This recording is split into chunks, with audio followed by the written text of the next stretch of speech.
앞으로 3주간에 걸쳐서 이 표에 담겨 있는 세 가지 중요한 핵심 내용들을 하나씩 살펴보며 앞으로 우리 대민 공동체가 꿈꾸고 나아가야 할 그 방향을 함께 여러분들과 나누고자 합니다. 오늘은 우리가 꿈꾸는 교회 그 첫 번째 시간으로 주 안에서 하나 되는 교회, 이런 제목으로 말씀을 함께 나누도록 하겠습니다. 여러분, 지난 2년 전에 우리 2024년도 8월에 우리 전교인 수련회가 1박 2일로 경주에 있었습니다. 그 수련회에서 우리가 조별 활동을 했던 게 있었는데요. 그 조별 활동을 할 때 이런 주제를 드렸습니다. 우리가 꿈꾸는 교회. 우리 성도님들 한 분 한 분이 앞으로 우리 대민교회가 어떤 꿈을 가지고 교회가 되었으면 좋겠는가, 그 바람과 소원을 이제 적어서 또 이렇게 발표하는 그런 시간을 가졌는데요. 그때 우리 많은 성도님들께서 우리 대민교회에 이런 교회가 되면 좋겠다라고 적어주시고 또 멋진 작품들을 그때 많이 만들어 주셨는데요. 오늘은 제가 여러분들에게 그 내용을 좀 보여드리려고 좀 가져온 자료들이 있습니다. 저희 방송실 사진 한번 보여주시기 바랍니다. 자, 여러분, 요게 우리 단체 사진 찍었던 것인데요. 전교인 수련회 함께 그때 한 250여 명 정도 우리 성도님들이 함께 모이셔서 여러 가지 귀한 은혜 시간들을 나누었습니다. 다음 사진이요. 자, 금요일 날 저녁에 우리가 성도님들이 대강당에 함께 모여서 내가 모세가 되고 아론과 훌이 되어서 함께 믿음의 동역자들, 우리 성도님들과 함께 손을 잡고 하나님 주신 꿈과 비전, 그 은혜를 붙잡고 우리가 뜨겁게 기도했던 그런 시간이었습니다. 다음 사진이요. 그래서 거기 현수막에 보면 그때 전교인 수련회의 주제가 주 안에서 우리는 하나라는 그런 주제였습니다. 오늘 설교 제목하고 되게 비슷하지요.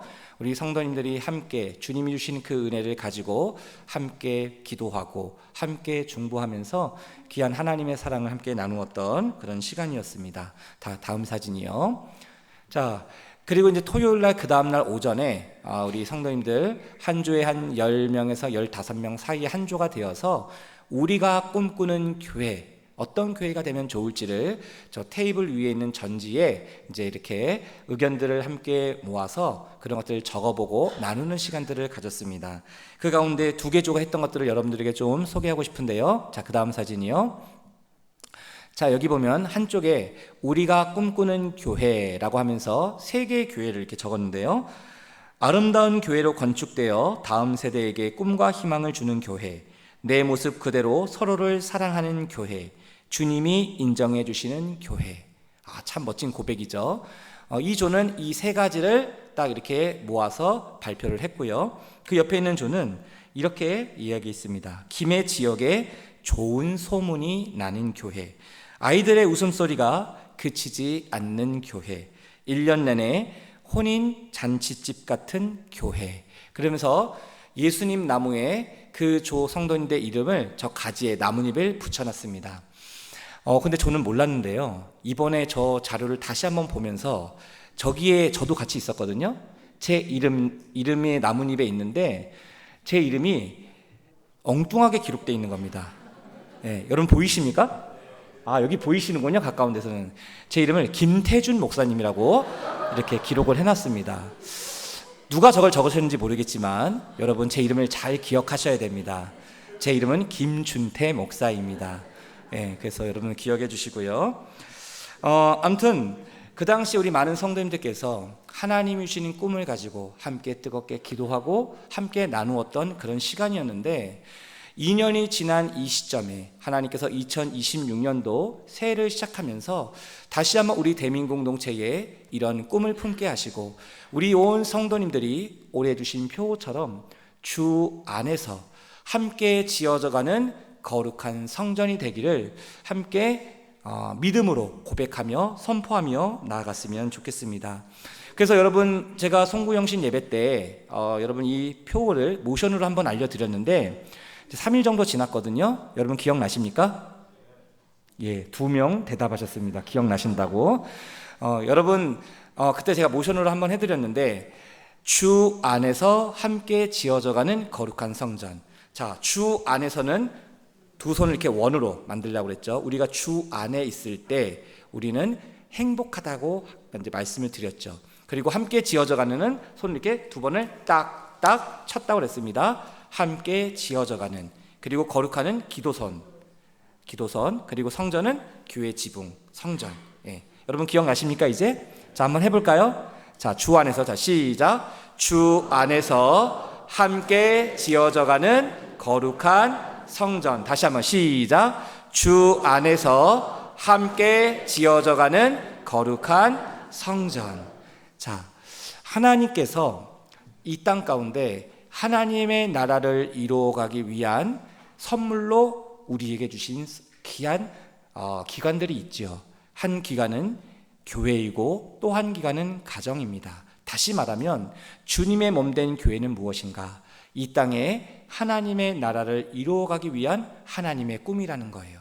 그리고 저와 여러분도 성전된 교회로서 하나님의 꿈을 이루어가는 주역이 된다는 겁니다. 다시 말하면 교회가, 성도가 하나님의 꿈이 된다는 겁니다. 자, 이런 의미에서 우리 옆에 있는 분들 바라보시면서 이렇게 한번 축복해 주세요. 당신은 하나님의 꿈입니다. 여러분들이 꿈나무들입니다. 하나님 나라의 새싹과 같은 꿈나무들이에요. 나무는 자랍니다. 자라면 결국 뭘 맺게 되죠? 열매를 맺게 됩니다. 하나님의 꿈나무들인 저와 여러분들이 올 한 해 하나님이 주신 은혜의 걸음을 받고 또 은혜의 비를 받아서 무럭무럭 건강하게 자라 올해 연말쯤 되었을 때는 하나님께서 올 한 해 나에게, 우리의 가정에, 우리 교회 공동체 가운데 이런 아름다운 결실을, 열매를 주셨구나. 한 해를 되돌아보며 주님께 감사하며 찬양하며 영광 돌릴 수 있는 저와 여러분 될 수 있게 되기를 주님의 이름으로 축복합니다. 자, 그럼 이제 오늘 본문으로 돌아와 보면요, 여러분 성경에 보면 하나님의 몸된 교회들, 교회 공동체들이 많이 소개되어 있는데요, 그 교회 공동체들의 공통점이 무엇인지 아십니까? 처음에는 작고 연약하게 시작한다는 거예요. 작고 연약하고 부족한 그런 공동체지만 하나님께서 그 교회에 은혜를 주시는 겁니다. 성도들에게 은혜를 주세요. 말씀에 은혜를 주시고 기도에 은혜를 주시고 예배 가운데 하나님의 임재를 경험하게 하십니다. 그러면 처음에 그 작고 연약했던 그 교회 공동체가 점점 자라는 겁니다. 올해 우리 표요처럼 어디에서? 주 안에서 함께 지어져가는 거룩한 성도요, 가정이요, 그리고 교회로 하나님이 세워 나가신다라는 것이죠. 우리가 오늘 보고자 하는 그 교회도 바로 빌립보 교회를 우리가 살펴보기 원하는데요, 이 교회를 통해서 하나님이 주신 그 귀한 은혜를 이 교회가 누리고 어떻게 이 교회가 주 안에서 함께 지어져가는 거룩한 성전이 되는지 오늘 말씀을 통해서 그 은혜를 함께 나누기를 원합니다. 오늘 이 본문을 통해서 성장통을 겪고 있는 이 빌립보 교회, 이 교회도 아픔이 있었거든요. 갈등이 있었거든요. 분열이 있었거든요. 근데 하나님께서 바울을 통해서 이 교회에 하나 되게 하시는 중요한 영적인 원리 세 가지를 말씀하십니다. 그 세 가지 원리들을 우리가 함께 살펴보며 우리 안에도 여전히 아픔이 있고 고통이 있고 갈등이 있고 눈물이 있고 상처가 있다라는 거예요. 그런 주님의 몸된 교회 공동체가 어떻게 하면 주 안에서 하나 될 수 있는지 오늘 주신 이 말씀을 통해서 우리가 그 원리를 함께 살펴보기를 원합니다. 그러면 오늘 본문을 통해서 바울이 주 안에서 하나 되기 위한 첫 번째 비결로 제시하고 있는 것이 무엇인가? 바로 주 안에서 굳게 서라고 이야기합니다. 저를 한번 따라해 주시기 바랍니다. 주 안에서 굳게 서야 합니다. 자, 오늘 본문 1절 말씀 새번역 성경으로 화면을 보시며 같이 함께 읽어보겠습니다. 그러므로 사랑하고 사모하는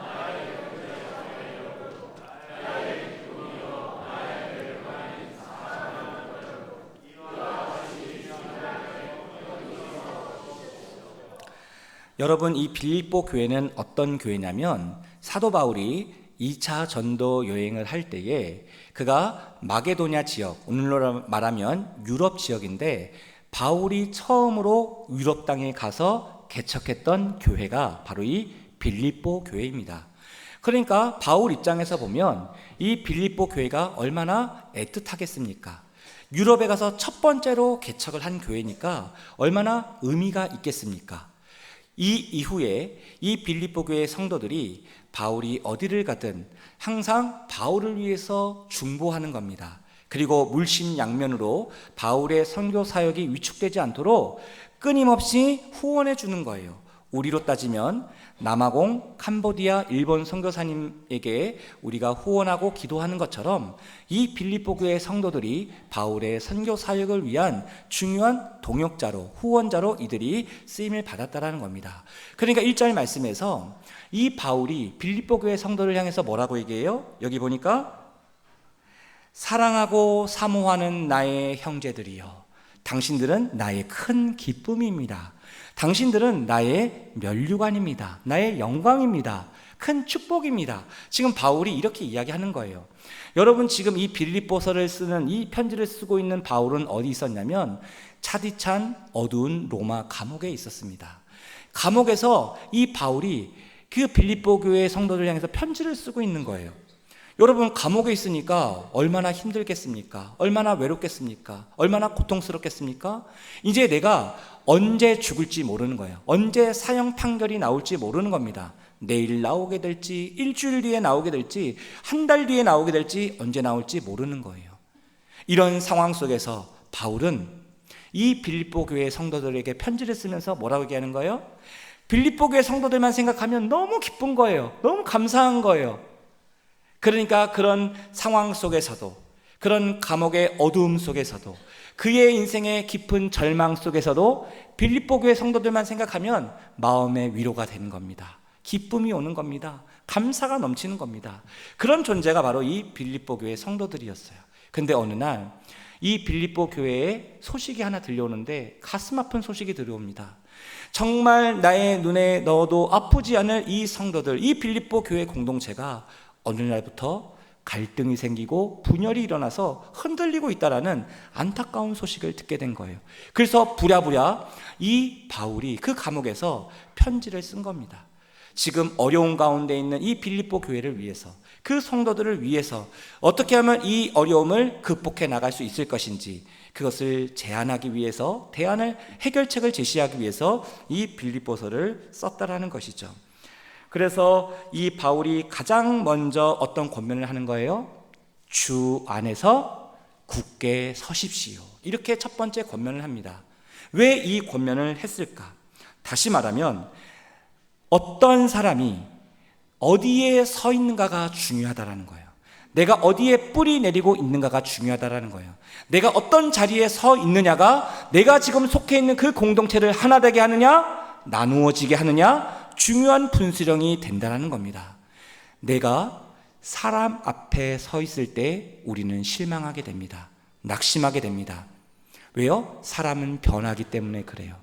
믿는 도끼에 뭐 한다고 그러죠? 믿는 도끼에 발등이 찍힙니다. 여러분, 믿는 도끼에 발등 찍혀보셨습니까? 상당히 아픕니다. 상당히 괴롭습니다. 무엇보다도 내가 믿었던 사람, 신뢰했던 사람, 사랑했던 사람, 가까운 사람한테 배신을 당하고 뒤에서 내 등에 칼을 꽂으면 그것만큼 고통스러운 것이 없다라는 것이죠. 저도 그런 경험을 해보았습니다.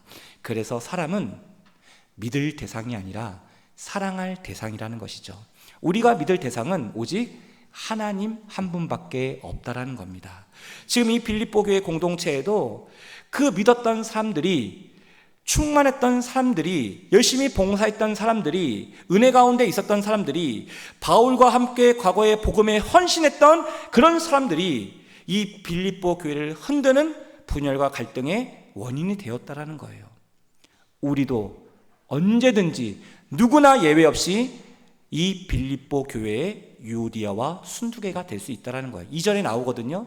이 두 사람이 그 교회의 여성 지도자들이었는데 이들의 마음이 나누어지게 되니까 어떻게 돼요? 갈등이 생기고 분열이 생겨 이 빌립보 교회가 전체가 흔들리게 되었다는 거예요. 그런 의미에서 우리가 하나 될 수 있는 그 비결은 무엇인가? 주 안에서 굳게 서는 겁니다. 그러면 어디에 굳게 서야 될까요? 하나님의 말씀 위에 굳게 서야 합니다. 사람은 변합니다. 환경도 달라집니다. 하지만 그 진리의 하나님의 말씀은 변하지 않는다라는 것이죠. 우리의 삶의 기준이 그 주님의 말씀이 될 때에, 그 말씀의 반석에 우리가 굳게 서고 뿌리 내리게 될 때에 비로소 내 속해 있는 그 공동체는 진정으로 주 안에서 하나 되게 될 줄로 믿습니다. 내 힘으로, 내 능력으로, 내 경험으로, 내 조언으로 하나 되게 할 수 없다라는 거예요. 오직 그 주 안에 있을 때, 다시 말하면 주님의 말씀 안에 있을 때 우리는 비로소 하나 되게 된다는 거예요. 주님의 말씀이 나누어진 우리의 마음을 하나 되게 만들고 깨어진 관계를 다시 회복하고 치유하게 하신다는 겁니다. 바라기는 2026년도 올 한 해는 그 하나님의 말씀 위에 굳건히 서 나갈 수 있게 되기를 간절히 소망합니다. 그래서 다음 주일 광고 시간은 제가 말씀드리겠지만, 올 한 해는 우리 대민 공동체 모든 성도님들이 하나님의 말씀에 굳게 서기 위해서 공동체 성경 읽기를 한번 해보려고 합니다. 목사님, 이게 뭐예요? 이게 뭐냐면, 여러분 혹시 성경 통독 해보셨습니까? 창세기에서부터 요한계시록까지 성경 66권인데 이것을 읽는 거예요. 이 성경책을 읽는 겁니다. 그래서 이 성경 전체를 통독하는 거예요. 예. 여러분 혹시 성경 통독 해보셨습니까? 네, 해보신 분들은 알 거예요. 통독이 쉬워요, 어려워요? 쉬워요, 어려워요? 여기서 어렵다고 하셔야 되는데, 쉽다고 얘기하면 이게 그 다음 시나리오가 안 넘어가는데, 여러분 어렵습니다. 통독을 한 번 한다는 것이 쉽지 않아요. 근데 이 공동체 성경 읽기는 뭐냐면, 하루에 20분만 내면 창세기부터 요한계시록까지 전체를 1년에 한 번 통독하는 겁니다. 근데 여러분, 그냥 성경책을 읽으면 조금 지루하기도 하고 또 어렵기도 하고 또 중간에 포기하기도 쉬운데, 이것은 우리나라의 유명한 성우들이, 또 연예인들이, 성우들이 하나님의 말씀을 이제 낭독한 거예요. 녹음을 하고 거기에 효과음을 넣고 또 배경음을 놓고 또 여러 가지 성경적인 사파와 그림을 같이 해서 우리가 성경을 그냥 눈으로 보기만 하는데, 이것은 성경을 눈으로 보고 귀로 듣고 입체적으로 이 성경을 쉽게 통독할 수 있도록 만든 프로그램이 있습니다. 그래서 이것을 작년 우리 피택자 우리 29명 4개월 동안 피택자 교육을 했는데, 그때 한번 시범적으로 해보았습니다. 그랬더니 이분들이 너무 해보니까 좋은 거예요. 그래서 올 한 해는 우리 전체 성도들로 한번 확대해서 해보려고 합니다. 이게 뭐냐? 다음 주 광고 시간에 제가 자세하게 말씀을 드리겠습니다. 그래서 여러분 하루에 20분 시간 낼 수 있어요, 없어요? 여러분 하루에 밥 먹는 시간만 해도 얼마나 됩니까? 아침, 점심, 저녁 하면은, 그죠? 그 시간도 꽤 되잖아요. 근데 내가 하나님의 말씀을 읽고 묵상하는데 하루에 20분도 내지 못한다? 그건 안 되는 거예요. 그래서 우리가 주 안에서 하나된 거룩한 성도요, 가정이요, 공동체가 되기 위해서 무엇보다도 하나님의 말씀에 깊이 뿌리 내리고 굳게 서는 것이 중요한데, 그러려면 우리가 그 하나님의 말씀을 날마다 읽고 듣고 묵상하며 그것을 우리의 영혼의 양분으로 삼아야 된다는 것이죠. 바라기는 올 한 해 우리 모두가 이 하나님의 말씀 앞에 굳게 서 나갈 수 있게 되기를 주님의 이름으로 축복합니다. 우리 옆에 있는 분들에게 이렇게 한번 축복합시다. 주 안에서 말씀으로 굳게 섭시다. 자, 이제 오늘 본문에서 바울이 이야기하는 주 안에서 하나 되게 하는 두 번째 비결은 무엇입니까?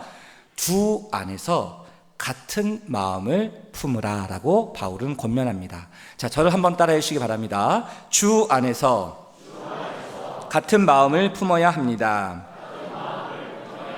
자, 오늘 보면 2절과 3절 말씀 같이 함께 읽어보겠습니다. 내가 유오디아를 권하고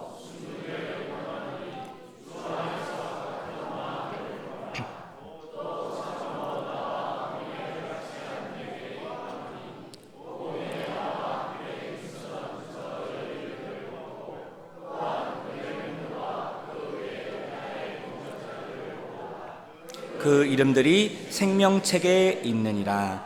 아멘. 여러분, 이 빌립보 교회의 갈등과 분열의 원흉이 됐던 그 사람 두 사람을 얘기합니다. 유오디아, 순두계. 오늘날로 말하면 연합여전도의 회장, 권사 회장쯤에 되는 그 교회에 영향력이 있는 여성 지도자들이었어요. 이들이 서로 마음이 나누어지고 서로 미워하고 다투고 싸우게 되니까 그들을 따랐던 또 많은 성도들이 있지 않습니까? 그러니까 이 교회가 전체적으로 힘들어지는 겁니다. 근데 바울은 이 두 여인을 향해서 어떤 권면을 합니까? 주 안에서 같은 마음을 품으십시오. 이 말은 바꿔 말하면 뭐예요? 당신들이 지금 같은 마음을 품지 못하고 마음이 나눠져 있습니다 라는 거예요. 그러면서 그 마지막에 그 바울이 뭐라고 얘기하냐면, 이 빌립보 교회에 있었던 바울을 따르던 동역자들, 거기도 많은 일꾼들이 있지 않겠습니까? 그들로 하여금 이 두 여인을 서로 화해할 수 있도록 이들을 도와주십시오. 그러면서 3절 마지막에 보면 뭐라고 얘기하냐면, 이 이름들이 생명책에 있습니다. 다시 말하면 유오디아와 순두계를 비롯한 이 빌립보 교회에 있는 성도들, 그 이름이 하늘나라 생명책에 기록되어 있다라고 얘기합니다. 바울은 주 안에서 같은 마음을 품으십시오 라고 권면하면서 왜 마지막에 너희들의 이름이 이 생명책에 기록되어 있다라고 이야기했던 것일까요? 여기에는 바울의 중요한 숨은 의도가 있는데 이런 겁니다. 이 두 여인이 과거에 그 바울과 함께 복음을 전했던, 돕고 섬기는 귀한 동역자들이었다는 거예요. 그런 너희들이 이렇게 서로 싸우고 다투고 서로 분열을 일으키면 어떻게 주님의 몸된 교회가 하나가 될 수 있겠는가? 너희의 이름은 하늘나라 생명책에 기록된 자들이다. 다시 말하면 너희들은 천국에 가면 평생 얼굴을 보고 살 자들인데 이렇게 서로 싸우고 미워하면 안 된다라는 것이죠. 그러니 주 안에서 같은 마음을 품으라 라고 이야기를 했던 겁니다. 사랑하는 성도 여러분, 우리의 모습은 어떻습니까? 우리도 이 유오디아와 순두계처럼 신앙생활을 잘 하다가 갑자기 예상하지 못했던 문제를 만나거나 관계에 갈등이 생기거나 내 생각과 다른 사람들과 충돌이 일어나면 우리도 어떻게 될 수가 있다는 거예요? 그러면 안 되는데 마음에 서운함이 생기는 겁니다. 섭섭함이 들어오는 겁니다. 속상함이 생기는 겁니다. 그러면 평소에 잘 지냈던 성도들인데 장로님이고 권사님이고 집사님인데 어떻게 되는 거예요? 갑자기 관계가 틀어져 버리는 거예요. 미움과 갈등이 생기는 겁니다. 여러분, 관계가 한번 틀어지면요, 마음에 한번 섭섭함과 속상함이 들어오면 그것이 치유되고 해결되는데 상당한 오랜 시간이 걸립니다. 여러분도 지금까지 신앙생활을 해오시면서 그런 경험이 있지 않습니까? 평소에 잘 지냈던 지체들인데 정말 예상치 못했던 문제를 만나고 오해와 갈등이 생겨서 서로 그 관계가 서먹서먹해진, 여러분, 관계가 서먹서먹해지면 어떻게 되는지 아십니까? 저기 멀리서 그분이 오면은 예전 같으면 반가워서 달려가서 손도 잡고 인사도 하고 반갑게 하는데 관계가 틀어지잖아요? 그럼 저기 멀리서 그분이 오면 어떻게 됩니까? 다른 데로 갑니다. 왔던 길을 돌아갑니다. 얼굴 마주치기가 쉽지 않은 거예요. 부담스러운 거예요. 불편한 거예요. 근데 여러분 기억하십시오. 그 관계가 회복되지 않은 채 예배당에 와서 예배를 드리잖아요. 그러면 계속 그게 우리 마음에 장애물이 됩니다. 어떤 장애물이요? 우리가 하나님께로 나아가는데 장애물이 된다는 거예요. 막힌 돌이 된다는 거예요. 하나님 사랑은 이웃 사랑으로 흘러가게끔 하나님이 만드셨습니다. 이게 성경적인 원리거든요. 이웃 사랑이 막혀버렸어요. 하나님의 사랑이 아무리 우리에게 부어져도 이웃 사랑으로 흘러가지 않기 때문에 그것은 정체됩니다. 그리고 퇴보됩니다. 확장되지 못합니다. 우리의 신앙이 자라가지 못하고 우리의 믿음이 깊어지지 못한다는 거예요. 그러니까 어떻게 해야 되겠어요? 아직도 화해하지 못한 분들이 있다. 그리고 그 관계가 회복되지 못한 분들이 있다. 그럼 바라기는 올해 2026년도 한 해에는 주 안에서 같은 마음을 품고 그 관계가 회복되고 치유될 수 있게 되기를 간절히 소망합니다. 그래야 주 안에서 우리가 지어져 갈 수 있는 거예요. 성숙해 갈 수 있는 거예요. 자라갈 수 있는 거예요. 우리 교회에도 유오디아와 순두계 같은 그런 분들이 만약 계시다라면 오늘 이 시간 다시 한번 하나님이 주신 그 은혜를 붙잡고 정말 죄와 허물로 죽을 수밖에 없던 나를 용서해 주시고 용납해 주시고 품어 주시고 함께 해 주셨던 그 주님의 사랑으로, 주님의 마음으로, 주님의 시선으로 그 사람과 함께 화해하며 그 하나님의 은혜를 누릴 수 있게 되기를 주님의 이름으로 축복합니다. 그럼 여기서 이런 질문을 할 수 있어요.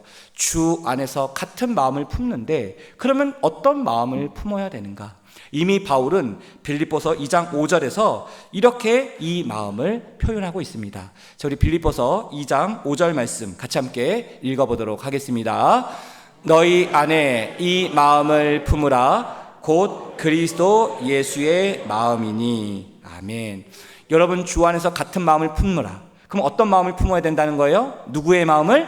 예수님의 마음을 품으라는 거예요. 예수님이 그러셨어요. 내 마음은 겸손하고 온유하니 내게서 그것을 배우라. 예수님의 마음을 배우라는 겁니다. 그냥 얻어지는 것이 아니에요. 우리가 그것을 의도적으로 배워야 예수님의 마음이 우리의 마음이 된다는 겁니다. 바라기는 올 한 해 예수님의 겸손하고 온유하고 긍휼한 마음을 품고 주님의 사랑과 평화를 나눌 때에 깨어진 우리의 관계가 다시금 회복되게 될 줄로 믿습니다. 가정 안에서 부부 간에, 부모와 자녀 간에, 형제 자매 간에 아직도 원수되고 아직도 화해되지 못하고 아직도 깨어진 그런 관계가 있다라면 주님의 마음을 주님 내게 주십시오.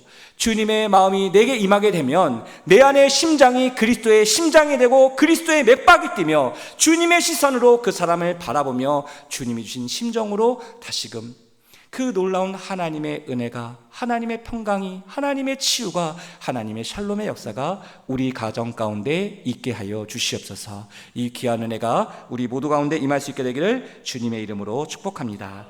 자, 이제 바울이 오늘 본문을 통해서 주 안에서 하나 되게 하는 마지막 세 번째 비결, 무엇을 얘기합니까? 주 안에서 항상 기뻐하라라고 이야기합니다. 저를 한번 따라해 주시기 바랍니다. 주 안에서 항상 기뻐해야 합니다.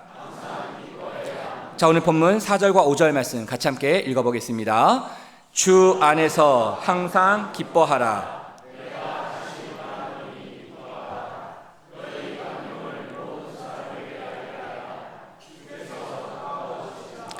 아멘. 여러분, 지금 빌립보 교회의 상황이 어때요? 기뻐할 수 없는 상황이에요. 분열과 갈등으로 상처가 가득한 이 공동체예요. 이 편지를 쓰고 있는 바울도 어떤 상황이에요? 로마 감옥에 있어요. 바울도 그렇고 빌립보 교회 공동체도 그렇고 기뻐할 수 없는 상황임에도 불구하고 바울은 뭐라고 얘기합니까? 주 안에서 항상 기뻐하라. 내가 다시 말하노니 기뻐하라. 빌립보서가 기쁨의 서신이라는 별명이 있습니다. 바울이 어떻게 이런 권면을 할 수 있었는가? 5절에 뭐라고 그래요? 너희 관용이라는 것은 너그러움이라는 겁니다. 너희 너그러움을 주변에 있는 사람들이 알 수 있도록 하라는 거예요. 어떻게 바울이 이런 권면을 할 수 있었는가? 그 비밀이 바로 오늘 본문 6절에 나와 있습니다. 자, 우리 6절 말씀 같이 함께 읽어보도록 하겠습니다. 아무것도 염려하지 말고 다만 모든 일에 기도와 간구로 너희 구할 것을 감사함으로 하나님께 아뢰라. 아멘. 여러분, 우리의 인생에 염려거리들이 있잖아요. 걱정거리들이 있죠. 두려움거리들이 있습니다. 이 세상에 그것이 아무도 없는 사람은 아무도 없어요. 누구나 다. 근데 여러분, 이 바울이 오늘 뭐라고 얘기하는 겁니까? 모든 염려거리들이 오게 되면 그것을 기도거리로 바꾸라는 거예요.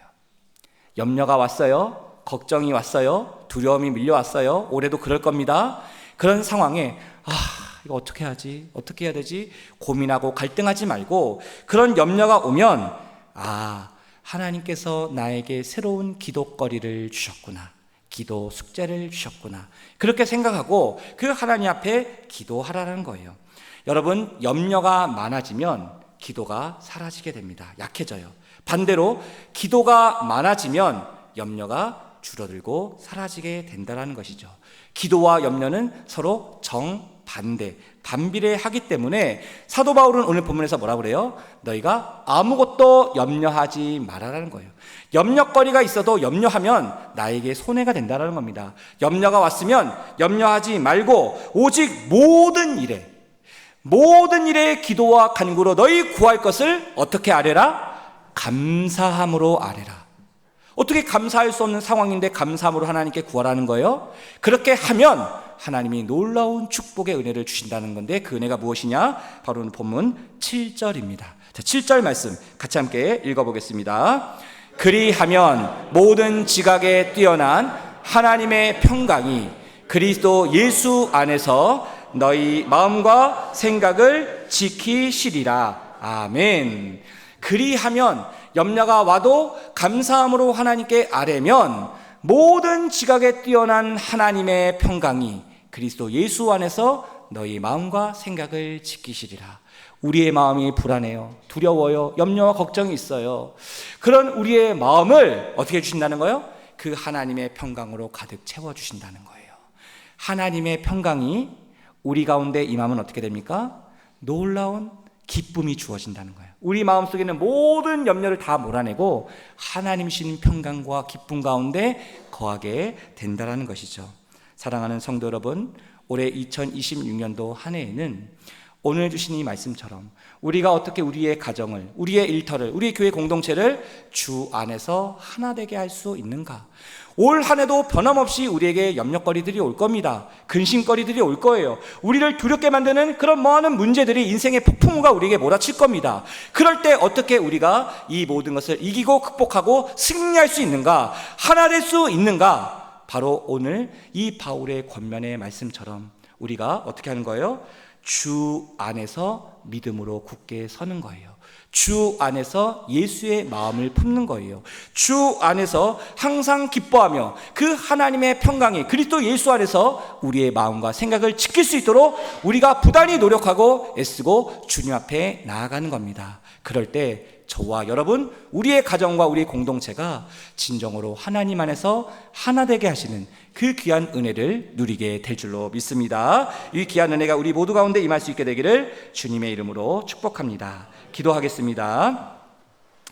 하나님 아버지,